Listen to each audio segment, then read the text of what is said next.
po, ito na naman si nanay, nasa kusina naman ako. Magluluto na naman po tayo ng ating masarap na tanghalian.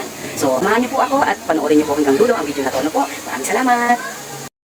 Ayan po ay chicken, patatas, at ayan po ang aking ibang ingredients. Ito po ang pangalawang gata, ito po ang unang gata, ito po ay curry powder, at meron po tayong chicken bouillon. So,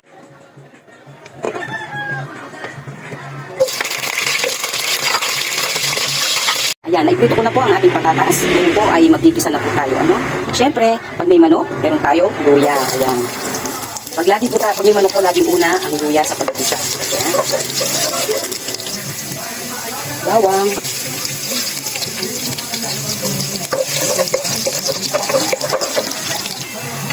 Ating sibuyas.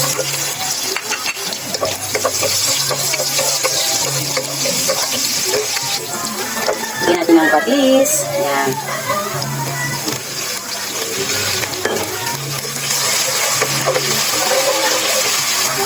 Ayan, nalagyan ko na po siya ng paminta kasi hindi ko po mabitawan ng camera. Ano? Kaya yung paminta na po yan. Ilalagay ko ng maraming paminta sa ating pong niluluto para mas masarap.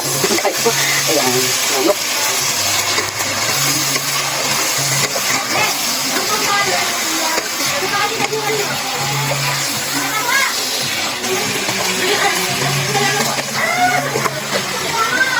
Ayan.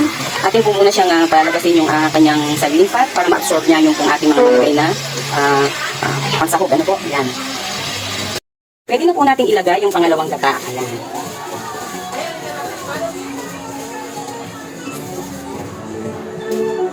Ayan, nalagay na po natin ang pangalawang gata. Ayan, haluin lang po natin. At kung kulang pa po ng pwede po natin lagyan siya ng tubig. Ano?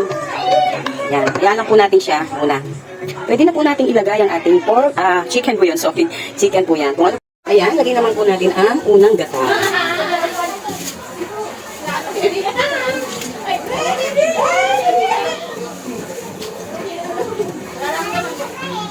Ilagay na po natin ang ating unang gata. Ayan.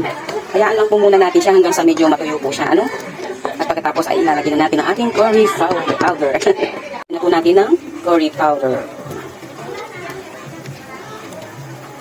Ayan. Kung gusto nyo na mas spicy pa, depende po yan sa panlasa ninyo. Kung gusto nyo po, dagdagan ninyo. Ayan. Ayan po, luto na ang ating chicken curry na medyo mamantika at medyo tuyo po siya, no? Ayan, konti lang ang sabaw niya. Ayan. Matutuyo pa po yan habang siya ay lumalamig. Ayan, thank you sa panonood at napakasarap po ng ating chicken curry na to.